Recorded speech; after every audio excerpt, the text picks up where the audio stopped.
안녕하세요. 병아리입니다. 오늘은 간단한 생활 건강으로 이야기를 해보겠습니다. 당뇨 예방을 위해서 운동은 필수입니다. 하지만 당뇨 환자는 이 잘못하다가는 저혈당으로 위험한 상황까지 갈 수가 있기 때문에 함부로 운동을 할 수도 없습니다. 그래서 당뇨 환자 그리고 당뇨 예방을 위한 운동법과 반드시 운동을 해야 하는 이유에 대해서 간단하게 이야기를 하겠습니다.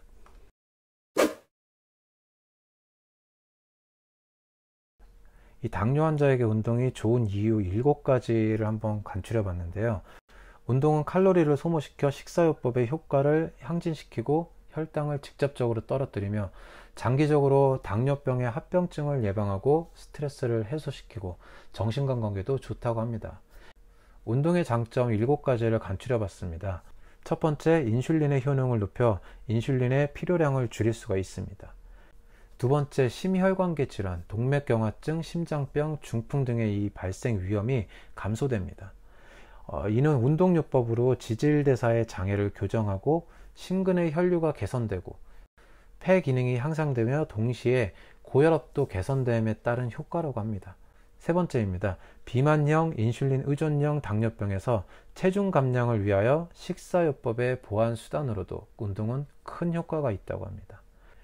네 번째는 운동으로 인한 말초 조직에서의 인슐린 작용의 증가 효과로 고혈당이 개선될 뿐만 아니라 인슐린의 요구량이나 경구혈당 강화제의 요구량을 감소시킬 수 있다고 합니다. 다섯 번째, 당뇨병 환자에서 위축되기 쉬운 근력의 향상을 기대할 수 있습니다. 여섯 번째, 혈액의 점성도를 낮춰 혈액순환이 잘 되게 하며 혈소판의 기능에도 영향을 주어 혈전증의 예방에도 도움이 된다고 합니다. 일곱 번째, 정신적인 안정감, 불안감 해소, 숙면은 물론 현대인의 복잡한 사회생활에서 누적되기 쉬운 스트레스의 해소에도 크게 도움이 되고 이 생활에 활력을 얻고 기분이 상쾌하고 이 삶의 질을 높일 수가 있다고 합니다.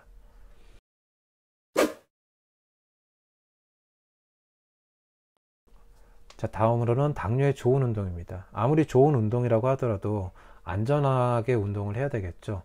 환자 개인별로 자신에게 알맞은 운동을 어느 정도 해야 할 것인가, 그리고 삼가야 할 운동은 무엇인가 등을 미리 알아야 합니다. 매일 규칙적으로 할 수 있는 운동이 가장 바람직한데요. 이 운동의 시기는 비만한 환자이고 식사요법만 하는 경우라면 식전과 식후 어느 때나 해도 좋으며 경구 혈당 강화제나 인슐린을 사용하고 있는 환자라면 식후에 운동을 하는 것이 저혈당의 예방을 위하여 좋습니다. 운동 시작 전 혈당 수치는 100 이상 250 이하에서 시작하는 것이 가장 안전하다고 합니다. 운동 시간은 가능한 매일 같은 시간에 실시하고 가급적이면 식후 30분에 시작을 해서 30분 내지 1시간씩 하는 것이 효과적입니다. 인슐린을 맞은 사람은 보통 인슐린의 효과가 최소이고 혈당이 높아졌을 때 시행을 하고 인슐린 주사 부위의 근육의 운동은 삼가하는 것이 좋다고 합니다. 자, 그럼 당뇨에 좋은 운동, 안전하게 하는 운동 7가지를 한번 간추려 봤는데요. 첫 번째, 많이 걷는다. 하루 만보 걷기, 이제는 익숙한 단어이죠. 에너지 소비에는 걷는 것만큼 좋은 것이 없다고 합니다. 인슐린 저항성을 개선하는데 걷기는 최고의 운동입니다. 처음엔 가벼운 산책이나 출퇴근 시간을 이용하여 걷기, 엘리베이터를 이용하지 않고 계단을 오르기 등으로 시작해보는 것은 어떨까요? 혈당이 조절되지 않은 상태에서는 등산, 수영 등 격렬한 운동을 하면 오히려 혈당이 더 올라가게 되니까 주의하셔야 합니다.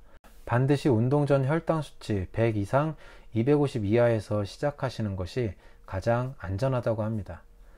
두 번째, 운동은 식후에 매일 같은 시간, 하루 30분에서 1시간. 자, 당뇨병은 치료제를 복용하지 않고 식사요법만 하는 경우라면 식전이나 식후 어느 때나 해도 상관없지만 그렇지 않은 경우에는 일반적으로 운동 효과는 48시간 정도 지속한다고 알려져 있습니다. 따라서 운동 효과를 보려면 적어도 일주일에 3번 이상은 운동을 해야 한다는 거죠. 이 당뇨병 환자는 식후에 운동을 하는 것이 좋은데요. 그 이유는 식후에 혈당이 많이 올라가기 때문입니다. 세 번째는 운동의 강도는 숨이 조금 찰 정도로, 이마의 땀방울은 보송보송. 운동은 하루 300kcal 이상 소비할 수 있는 종목을 지속적으로 실시합니다. 걷기 운동 등의 가벼운 운동으로 적응이 되었다면 10분에서 15분 정도 빨리 걷기를 해보세요. 그러면 100kcal가 소모된다고 합니다. 당뇨병 치료제를 복용하거나 인슐린을 투여하는 환자는 너무 격렬하게 운동을 하면 저혈당증이 올 수도 있으니 주의하셔야 됩니다. 자, 그럼 저혈당증에 대해서 잠깐 이야기를 하고 넘어갈게요. 저혈당증이란 혈액 속 포도당 농도가 필요한 양보다 오히려 모자란 경우를 말하는데요. 이 저혈당증이 오면 아주 위험한 상태가 발생이 됩니다. 쇼크 등으로 응급 상황이 발생할 수도 있으니까 정말로 조심해야 될 부분입니다. 그래서 네 번째, 저혈당을 조심하라. 공복 시 운동이나 장기간의 산행 같은 운동은 저혈당증의 위험을 아주 높인다고 합니다.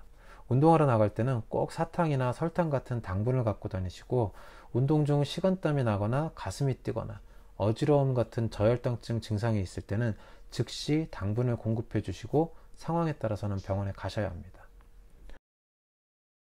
다섯 번째입니다. 근육 운동은 피하세요.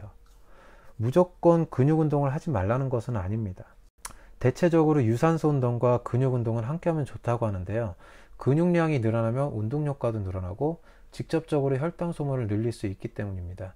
그럼 어떤 이유로 근육 운동을 하지 말라는 것이었을까요? 이유는 바로 인슐린입니다. 인슐린을 투여하는 사람은 인슐린 주사 부위의 근육 운동은 피하는 것이 좋습니다. 운동 중 혈당이 250 이상으로 높아지거나 100 이하로 낮아지면 즉시 운동을 중단하셔야 합니다. 여섯 번째는 운동할 때 신발은 편안한 신발로. 운동화는 발이 편하고 잘 맞는 것을 골라야 하는데요. 이 당뇨병에 걸리면 혈액순환이 잘 되지 않아서 발궤양이 생길 우려도 많고 발상처가 나면 잘 낫지 않게 되므로 가장 주의를 하셔야 될 부분입니다. 마지막 일곱 번째입니다. 수분 섭취, 운동 전후 혈당 수치 관리. 자, 운동 시에 수분 섭취가 제대로 이루어지지 않으면 혈액 속에 수분 양이 부족해지고 상대적으로 혈당 수치가 높아져서 혈액의 농축 현상으로 혈당이 급격하게 올라갈 수 있습니다. 운동 중 혈당이 250 이상 높아지는 것을 예방하기 위해서 특별히 갈증을 느끼지 않더라도 틈틈이 물을 마시는 것이 좋습니다. 그리고 운동 후에는 운동 전후의 혈당 수치를 반드시 기록하는 습관을 들이시는 것이 좋습니다.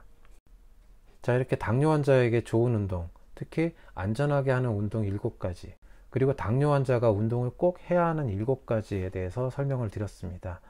오늘 내용도 많은 도움이 되었기를 바라면서 저 병아리는 다음 시간에 좀 더 좋은 콘텐츠로 다시 찾아뵙겠습니다. 시청해 주셔서 감사합니다. 병아리였습니다.